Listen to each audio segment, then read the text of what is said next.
Hello दोस्तों, मैं हूं श्रुति। आज मैं आपके लिए लेके आई हूं प्रिंसेस एजेंट का एपिसोड नंबर 47 टू 52 इन हिंदी। उससे पहले आपसे रिक्वेस्ट है कि अगर आपने मेरे चैनल को सब्सक्राइब नहीं किया तो प्लीज़ मेरे चैनल को सब्सक्राइब कर लीजिए। वीडियो पसंद आए तो लाइक का बटन ज़रूर दबाइए। तो चलिए अब हम शुरू करते हैं। एपिसोड की शुरुआत में दिखाते हैं कि शाओ से ये से कहता है कि ज़ांजियो तुम्हें आफ्टर लाइफ कैंप के अड्डे तक पहुँचा सकता है। ये शाओ से कहता है कि जब तक मैं आफ्टर लाइफ कैंप से इस जहर का सोल्यूशन नहीं ले आता तब तक तुम जिंगशालो को अपने पास रखो और उसके साथ कोई बुरी हरकत मत करना। मुझे पता है कि तुम किस तरह के इंसान हो, इसलिए मैं ये बातें कह रहा हूँ। ये वहाँ से निकल जाता है और बाहर आकर की को ज़ांजियो और आफ्टर लाइफ कैंप के बारे में पता लगाने को कहता है।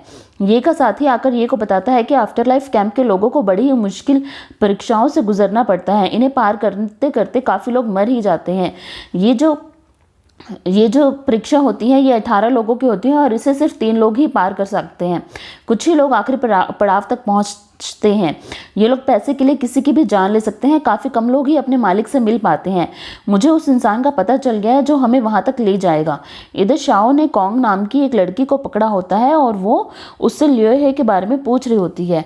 कॉन्ग उसका कोई जवाब नहीं देती है। फिर शाओ उससे आफ्टर लाइफ कैंप के नाम से डराने की कोशिश करती है, पर कॉन्ग फिर भी उसका कोई जवाब नहीं देती है। तभी वहाँ एक दासी शाओ को बुलाकर लाती है और दिखाती है कि फिर से 3 लोगों की मौत हो गई है और उनके पास एक तमगा मिला है। इधर की उस इंसान को पकड़ कर लाता है जो आफ्टर लाइफ कैंप के अड्डे तक पहुंचा सकता है। ये उस इंसान को कहता है कि मैं तुम्हें 3 चीज़ें दूंगा, तुम मुझे उसके अड्डे तक ले जाओ। एक, मैं तुम्हें उस जहर का एंटीडोट दूंगा जो तुम सब लोगों की रगों में दौड़ रहा है। दूसरा, मैं तुम्हारी गुम हुई फैमिली को मिलवाने में मदद करूंगा। तीसरा, मैं तुम्हें उस विधवा लड़की से शादी करने की परमिशन दे दूंगा जिसे तुम पसंद करते हो। वो इंसान तैयार हो जाता है। इधर शाओकोंग को वो तमगा दिखाकर डराती है कि वो उसका पता आफ्टर लाइफ कैंप के लोगों तक पहुंचा देगी या फिर कॉन्ग उसे लियोहे और उसकी बेटी के बारे में बता दे। कॉन्ग उसे कहती है कि लियोहे के बारे में आफ्टर लाइफ कैंप में जाकर ही पता कर सकती हैं। ये और शॉ दोनों ही अपने अपने तरीके से आफ्टर लाइफ कैंप के रास्ते में चलते हैं। इधर आफ्टर लाइफ कैंप के 18 लोग एक दूसरे से जीतने के लिए आपस में लड़ रहे होते हैं, एक दूसरे को मार रहे होते हैं। शाओ उस तमगे के सहारे कैंप में एंटर कर जाती है और ये उनके एक साथी का पीछा कर उस कैंप के लोगों को मारता हुआ अंदर पहुंचता है। कैंप की एक लड़की को शक हो जाता है कि उनके अड्डे पर उन लोगों के अलावा और भी कोई लोग भेस बनाकर आए हुए हैं। वो शाओ के लोगों पर हमला करने लगती है और कैंप के लोगों को अपने साथ मिला लेती है। इधर ये भी कैंप की उस लड़की मेंगफिंग को पकड़ लेता है और कहता है कि तुम मुझे अपने मास्टर तक ले जाओ वरना मैं तुम्हें मार दूंगा। मेंगफिंग ये को मास्टर के कमरे तक ले जाती है और वहाँ एक इंसान अपने आप को पूरा कवर करके बैठा होता है और मेंगफिंग उसे ही अपना मास्टर बताती है।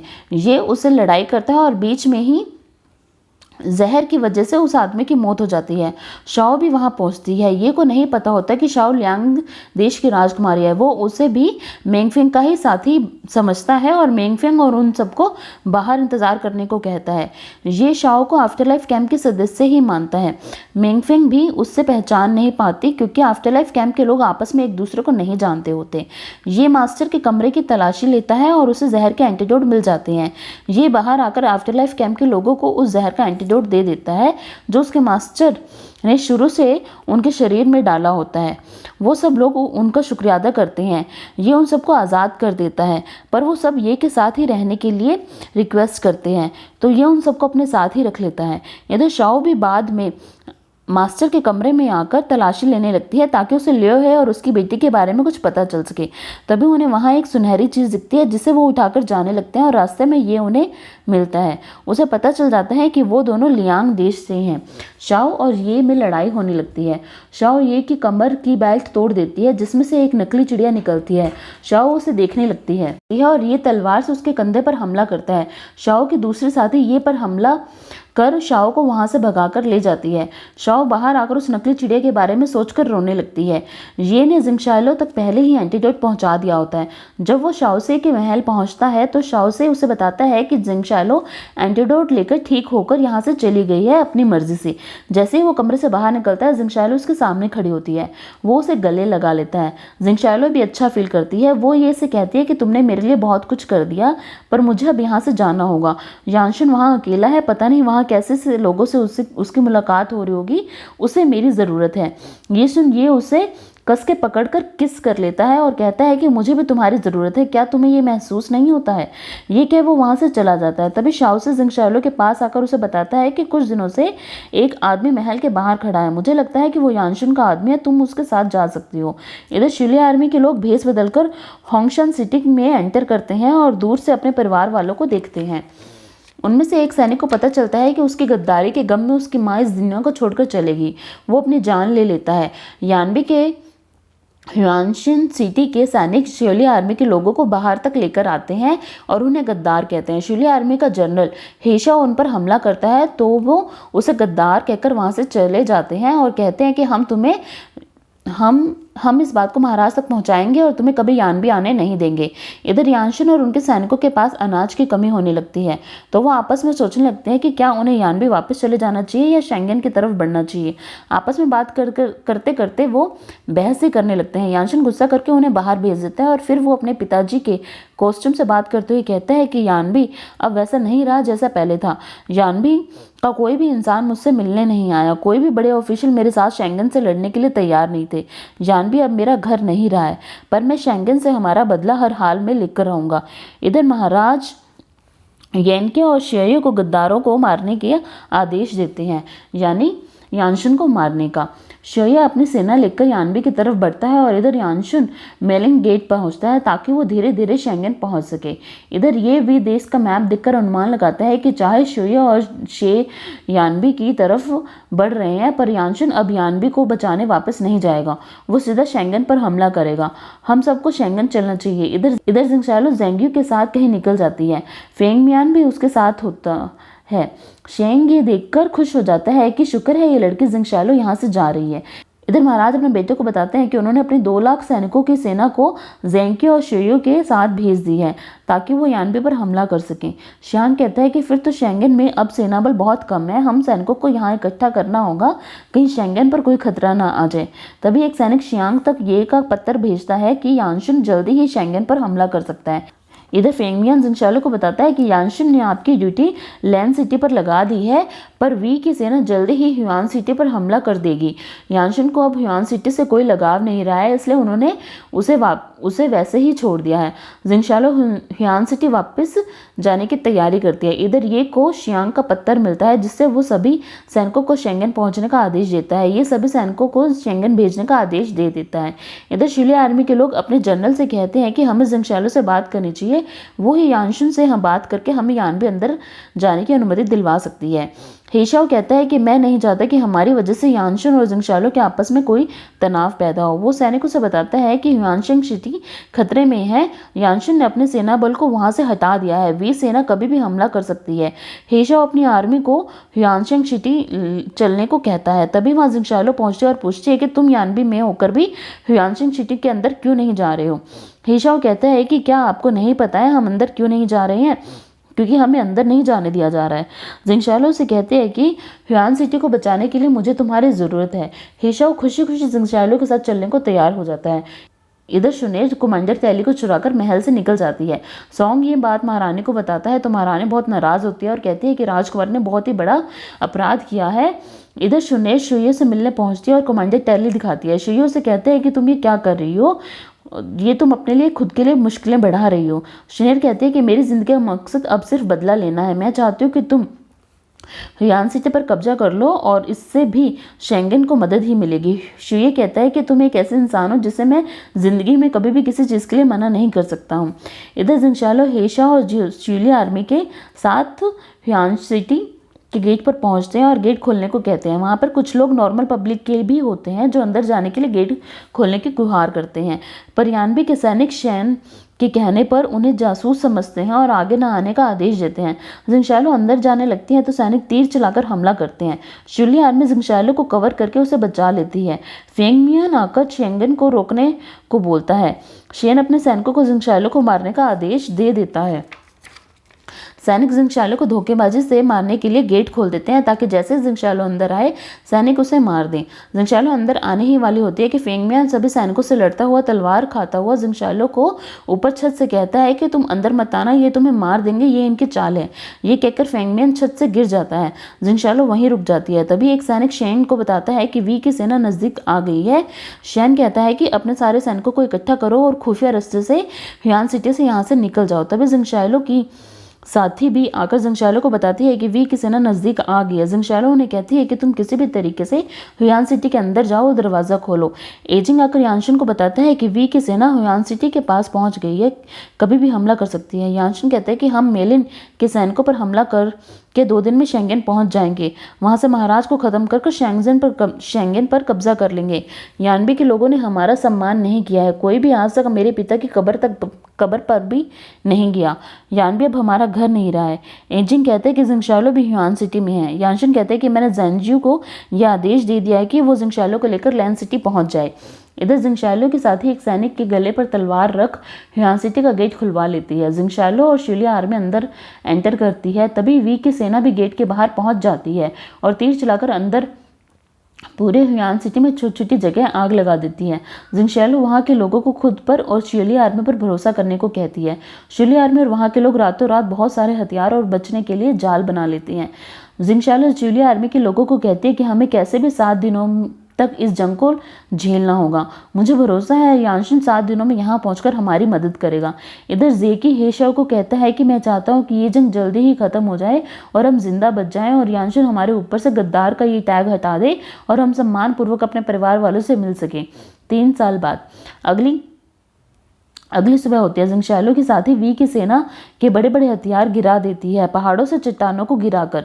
जिंगशालो के साथ ही वी की सेना के बीच उतरकर काफी सामान को आग लगा देती है और युद्ध करती है।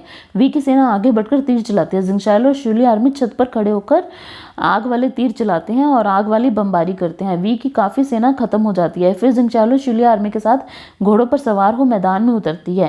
जिंगशालो कूद कर सेना के सेनापति ज़ैंकी की गर्दन पर वार करती है और उसे मार देती है। वी की सेना सेनापति को मरा देख वहां से चली जाती है। इस जंग में जिंगशालो की 4 बहादुर साथी भी मर जाती हैं। जिंगशालो घुटनों पर बैठकर उन्हें सम्मान देती है।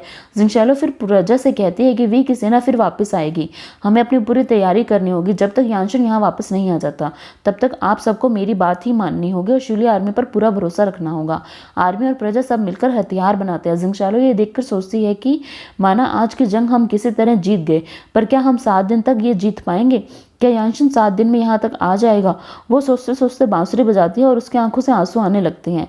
इस जंग में जिंगशालो के एक छोटे लड़के ड्यू पिंगान से दोस्ती भी हो जाती है। इधर ये शियांग के पास शेंगेन पहुंचता है कि आकर उन्हें बताता है कि यानशिन से मेलिन राज्य पर जीत हासिल कर लिया और वो जल्दी ही शेंगेन पहुंच जाएगा। उसने रास्ते में आने वाले सभी छोटे बड़े गांवों को लूट कर खंडर बना दिया है। शियांग कहता है कि यानशिन अब बहुत ही ज़्यादा निर्दयी हो गया है। ये कहते हैं कि 3 साल पहले उसके साथ जो घटना घटी थी उसने उसको बिल्कुल ही बदल दिया है। शियांग ये को कहता है कि तुम आफ्टर लाइफ कैंप के लोगों को भेजकर शुनेर को पकड़ने को कहो और उससे कमांडर टैली वापस लेकर आओ। अगर आसानी से ना मिले तो शुनेर को मार देना। ये कहता है कि महाराज ने सोंग को भेजा है शुनेर के पास। सोंग कोई ना कोई तरीके से कमांडर टैली वापस ले ही आएगा। शियांग कहता है कि तुम भी और महाराज भी शुनेर को बचाना चाहते हो, तभी सोंग को भेजा है। सोंग शुनेर को नुकसान भी नहीं पहुंचाएगा और कमांडर टैली भी ले आएगा और हमें शेंगेन को बचाने के लिए यानशिन को मारना ही होगा। इधर एक सैनिक आकर एजिंग और यानशिन को बताता है कि जिंगशालो लैंड सिटी पहुंची ही नहीं, वो बीच रास्ते में ही वापस ह्युआन सिटी चली गई। वी देश ने वहां पर हमला बोल रखा है। यानशिन जिंगशालो के लिए वहां से निकलने लगता है तो एजिंग उसे रोक कर कहता है कि हम शेंगेन के बिल्कुल पास हैं, अगर अब आप यहाँ से गए तो इतनी बड़ी सेना को कौन देखेगा? ह्युआन सिटी से निकलने का एक खुफिया रास्ता भी है, आप यहाँ से मत जाइए। यानशिन एजिंग को कहता है कि ज़ैंगियू को ऑर्डर दो कि वो कैसे भी जिंगशालो को 2 दिन के अंदर ह्युआन सिटी से सुरक्षित बाहर लेकर आए। इसके अलावा उसे और कुछ करने की कोई ज़रूरत नहीं है। इधर सोंग शुनेर के पास पहुंच उसे कमांडर टैली वापस मांगता है और शेंगेन चलकर महाराज से माफ़ी मांगने को कहता है और कहता है कि अगर तुमने ऐसा नहीं किया तो इसकी सज़ा हमारी माँ को मिलेगी और यानशिन ने शेंगेन पर हमले की तैयारी कर दी है। अगर तुमने कमांडर टैली वापस नहीं की तो शेंगेन हमारे हाथों से चला जाएगा। फिर तुम यानबी का क्या करोगी?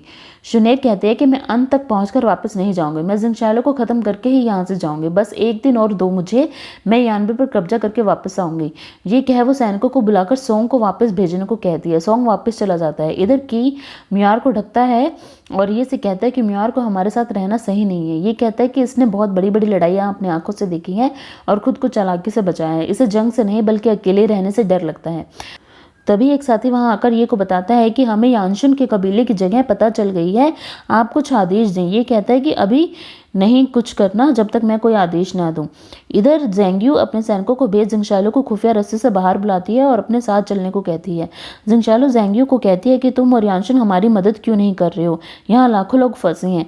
जेंग्यू कहते हैं कि यानशुन शेंगन से बिल्कुल पास है और जल्द ही हमला करेगा। जिंगशालो कहते हैं कि तुमने ह्यूआन सिटी के लोगों को मोहरा बनाकर वी की सेना को धोखा देकर लाखों लोगों की जान को खतरे में डाल दिया है, सिर्फ शेंगन पर कब्जा पाने के लिए। जेंग्यू, तुम्हें याद है तुमने कहा था कि यानबे में कोई भी अनाथ नहीं रहेगा जब हम वहां पहुंचेंगे। जब ये जंग खत्म हो जाएगी तो ऐसा ही होगा, क्योंकि कोई भी जिंदा ही नहीं रहेगा। यानबे मेरा घर नहीं है पर मेरा सपना है, मैं यहाँ से नहीं जाऊंगी। यानशुन को कहना है कि अगर मैं मर गई तो मेरा बदला लेने की कोई ज़रूरत नहीं है, मैं वापस जा रही हूँ और यानशुन का इंतज़ार करूंगी कि वो आए और हमारी मदद करे। जेंग्यू सैनिक से कहती है कि यानशुन तक ये सब संदेश पहुँचा दो। जिंगशालो वापस आकर अपने सैनिकों से झूठ बोलती है कि हमारी सेना 2 दिन में यहाँ आ जाएगी, हमें पूरी तैयारी करनी होगी। वो रात में दोबारा बांसुरी बजाती है। वी की सेना अचानक से रात में ही ह्यूआन सिटी पर हमला बोल देती है। वो काफ़ी आग के गोले और तीर छोड़ती है। शेली आर्मी समझ नहीं पाती कि अचानक से ये क्या हो गया। अब की बार वी की सेना के साथ शुनेर भी होती है। ह्यूआन सिटी में काफ़ी जगह आग लग जाती है। अगली सुबह यानशन अपने साथियों के साथ शेंगन की सीमा पर पहुंचकर खुशी मनाता है कि तभी एक सैनिक आकर उसे बताता है कि जिंगशालो ने वापस आने से मना कर दिया है और ह्यूआन सिटी में आपका इंतज़ार कर रही है। ह्यूआन सिटी में हथियार और खाना ख़त्म हो चुके हैं और ह्यूआन सिटी भी जल्दी ही ख़त्म हो जाएगी और वहाँ पे कोई भी नहीं बचेगा। यानशन अपने सैनिकों को ह्यूआन सिटी चलने का आदेश देता है। सभी सैनिक झुककर यानशन से रिक्वेस्ट करते हैं कि वो वापस ना जाए, क्योंकि वो शेंगन की सीमा के बिल्कुल पास पहुंचे हुए हैं और जल्दी अपना मिशन पूरा कर सकते हैं। पर यानशन कहता है कि मैं दोबारा सेना इकट्ठी कर सकता हूँ, दोबारा जंग लड़ सकता हूँ, पर जिंगशालो को मरने के लिए छोड़ नहीं सकता। जिंगशालो के लिए मैं कुछ भी दांव पर लगा सकता हूँ। ये कहकर वो अपनी सेना के साथ ह्यूआन सिटी के लिए वापस बढ़ता है। ये को यानशन के वापस जाने की खबर मिलती है। उसे पता चलता है कि जिंगशालो अकेले ही ह्यूआन सिटी को संभाल रही है। जिंगशालो के पास खाना और हथियार खत्म हो चुके हैं, इसलिए यानशन उसकी मदद को वापस किया है। इधर वी की सेना बड़े बड़े तोप के गोलों से ह्यूआन सिटी पर हमला करते हैं। शुनेर अनाउंस करती है कि जो भी जिंगशालो को मारेगा उसे 10,000 सोने की मुद्राएं इनाम में मिलेंगी और मन ही मन में सोचते हैं कि अगर उसने जिंगशालो को मरवा दिया और यानबे पर कब्जा कर लिया तो शेंगन पहुंचकर वो सुकून से मर पाएगी। वी सेना ह्यूआन सिटी की गेट खोलने का प्रयत्न करते हैं। कई सैनिक सीढ़ियों से के सहारे अंदर जाने की कोशिश करते हैं। शिली आर्मी उनकी सीढ़ियों पर आग लगाकर उन्हें गिरा देती है। वी की सेना दीवार तोड़ देती है और सिटी के अंदर घुस जाती है। हेशिया सभी प्रजा के लोगों को अलग भेज देता है। शिली आर्मी वी सेना से लड़ रही होती है और जिंगशालो वी के एक बहुत ही बहादुर सैनिक से अकेले ही लड़ रही होती है। जिंगशालो को काफ़ी जगह चोट आती है, पर वो किसी तरह उस सैनिक को मार देती है और कुछ ज़मीन पर गिर जाती है। तभी शुनेर तलवार लेकर जिंगशालो के पास पहुंचती है और उसे मारने ही वाली होती है कि ये अपने मुंह पर नकाब बांधकर वहां पहुंचता है और जिंगशालो को बचा लेता है और शुनेर दूर जाकर गिरती है। इतने में यानशन भी अपनी सेना के साथ ह्यूआन सिटी पहुंचता है और शिरिया अपनी सेना को वापस जाने को कहता है। शिरिया शुनेर को पकड़कर वापस ले जाता है। ये जिंगशालो को गोद में उठाकर मैदान में एक सुरक्षित जगह पर लिटाकर दूर खड़ा होकर देखने लगता है। यानशन आकर जिंगशालो को अपनी बाहों में लेता है और चारों तरफ लाशों के ढेर होते हैं। हेशाओ भी देखता है कि उसके काफ़ी सैनिक और हेशाओ के पिताजी भी मारे गए हैं। वो जीके के घर पहुंचकर उसकी अस्थियां उसकी बीवी को देखकर कहता है कि जीके गद्दार नहीं था, उसने ह्यूआन सिटी को बचाने के लिए अपनी कुर्बानी दे दी। इधर एजिंग भी अपनी लवर की कब्र पर पहुंचता है। जिंगशालो को होश आता है तो डू पिनांग उसके बताता है कि यानशन अभी बचे हुए दुश्मनों को संभाल रहा है। ये भी वापस शेंगन पहुंच जाता है। इधर रात को यानशन जिंगशालो के कमरे के बाहर खड़ा होता है। डू पिनांग से ही जिंगशालो का हालचाल पूछता है तो जिंगशालो से वो जिंगशालो से नहीं मिलता और अपने कमरे में जाकर एक सुंदर पत्थर को तराशने लगता है ताकि जिंगशालो को गिफ्ट कर सके। इधर ज़ैंगियो जिंगशालो से मिलकर उसका शुक्रिया अदा करती है कि उसकी वजह से यानशुन वापस आया और यानबी को बचा पाया। फिर जिंगशालो बाहर आकर देखती है कि जंग में कितने लोग मारे गए, कितने लोग अनाथ हुए। इधर शियांग ये को बताता है कि शुनेर को कमांडर टैली चुराने के जुर्म में जेल में बंद कर दिया गया है। महारानी और सोंग शुनेर से मिलने जेल पहुंचते हैं। महारानी शुनेर को कहती है कि तुम महाराज से अपनी गलती की माफ़ी मांग लो, वो तुम्हें छोड़ देंगे। शुनेर कहती है कि मर तो मैं पहले ही गई थी, अब क्या फ़र्क पड़ता है, मैं माफ़ी नहीं मांगूंगी, मैं मरना स्वीकार करूंगी। महारानी कहती है कि मैं तुम्हें मरने नहीं दूंगी। फिर सोंग और महारानी दोनों ही वहाँ से चले जाते हैं। इधर महाराज अनुज के हाथ शुनेर के लिए जहर भिजवा रहे होते हैं। महारानी बीच में आकर रोकती है। महाराज नहीं मानते तो महारानी ही उस जहर को पी लेती है। महाराज अनुज को डॉक्टर बुलाने को कहते हैं। महारानी मरने से पहले महाराज से प्रॉमिस ले लेती है कि वो शुनेर को बख्श देंगे। महाराज महारानी को गले लगाकर रोने लगते हैं। सोंग शुनेर को बुलाकर लाता है। महारानी बिस्तर पर पड़ी होती है। महाराज शुनेर पर गुस्सा होते हैं कि उसकी वजह से महारानी चली गई। महाराज भी गम में बेहोश हो जाते हैं। सैनिक उन्हें उनके कमरे तक ले जाते हैं। शुनेर महारानी के पास बैठकर रोने लगती हैं। अनुज आकर महाराज का आदेश पड़ता है कि शुनेर आज से राजकुमारी नहीं रहेगी और उसे महल में बाहर कहीं और ही रहना होगा और सोंग को यानबी का उत्तराधिकारी घोषित कर देते हैं। शुनेर अपने कमरे में बंद होकर खाना पीना छोड़ देती है। स्काईवी आकर शुये को शुनेर का हाल बताती है। शुये शुनेर की मदद करने के बारे में सोचने लगता है। यानशुन जिंगशालो को बुलाता है और साथ में शेन, शुये और उनके एक साथी को बुलाता है। शेन से पूछता है कि उस दिन तुमने जिंगशालो और शुलिया आर्मी के लिए दरवाज़ा क्यों नहीं खोला। शेन कहते हैं कि आपने मुझे ह्युआन सिटी की रक्षा के लिए रोका था, पर मैं बाद में आपकी मदद के लिए शेंगन की सीमा पर आ गया, इसलिए मुझे माफ़ कर दीजिए, इस विषय में मुझे कुछ नहीं पता है। शुये कहता है कि इसमें शेन की कोई गलती नहीं है, मैंने ही जिंगशालो और शुलिया आर्मी को अंदर आने नहीं दिया था क्योंकि हमें नहीं पता था कि कोई आर्मी हमारी मदद के लिए आ रही है। हमें लगा कि सब लोग वी देश के जासूस हैं, इसलिए हमने उन्हें अंदर नहीं आने दिया। शुलिया आर्मी हमारे साथ पहले भी धोखा कर चुकी है। जिंगशालो शुये पर चिल्लाती है कि शुलिया आर्मी की वजह से ही यानशुन यानबी वापस आ पाया। शुलिया आर्मी की वजह से ही हम ह्युआन सिटी को बचा पाए, वरना तुम लोग तो छुपकर भाग गए थे। शुये इस बात को गुनाह मानकर और जिंगशालो को शर्मिंदा करने के लिए और खुद को और शेन और बाकी साथियों को सही साबित करने के लिए खुद को ही चाकू मार लेता है और मर जाता है। जिंगशालो बाहर आती है तो एक सैनिक उस पर हमला करता है। ज़ैंगियो उसे पकड़ लेती है। जिंगशालो के पूछने पर वो सैनिक उसे बताता है कि वो जिंगशालो को इसलिए मारना चाहता था क्योंकि जिंगशालो की वजह से यानशुन शेंगन की सीमा से लौट आया। वी की जंग में सैनिकों के पूरे परिवार उजड़ गए। अब उनके पास पूरा मौका था कि वो शेंगन जाकर अपना बदला ले सकते थे, पर जिंगशालो की वजह से यानशुन वापस यानबी आ गया और शेंगन से बदला नहीं ले पाया। ज़ैंगियो उस सैनिक को पकड़वा देती है और इधर यानशुन अकेले बैठकर बांसुरी बजा रहा होता है।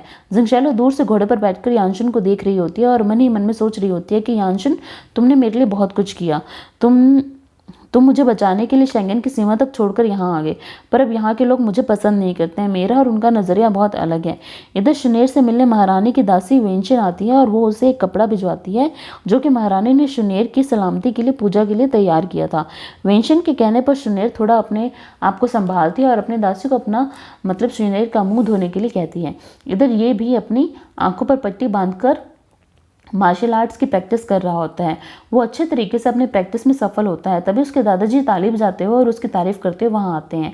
वो ये से कहते हैं कि मुझे पता चला है कि तुम सोंग के साथ यानबी की सीमा पर जाकर वहाँ की देख रेख करोगे, क्या तुमने जिंगशालो की वजह से ये काम चुना है। ये कहता है कि ऐसा नहीं है, आप मुझे गलत समझ रहे हैं, मैं बस देश की रक्षा के लिए ये सब कर रहा हूँ। ये वहाँ से चला जाता है। दादाजी की से पेपर मंगवाते हैं और कहते हैं कि मैं तुम्हें एक लेटर लिख कर दूंगा, तुम शियांग को दे देना।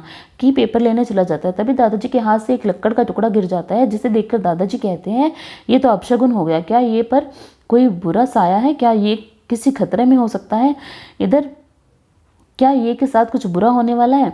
इधर ज़्यू बाओकंग कुछ सैनिकों से अपनी जान बचाकर भाग रहा होता है। उसके पेट से खून भी बह रहा होता है। तभी कुछ सैनिक वहां आते हैं और तभी डोंग फेंजिंग उन सैनिकों को मारकर ज़्यू बाओकंग से कहता है कि हमें मिले 3 साल हो गए। 3 साल पहले तुम उस लड़की जिंगशालो के बारे में कुछ बता रहे थे, अब मुझे सच सच बताओ कि जिंगशालो ही लिये की बेटी है ना।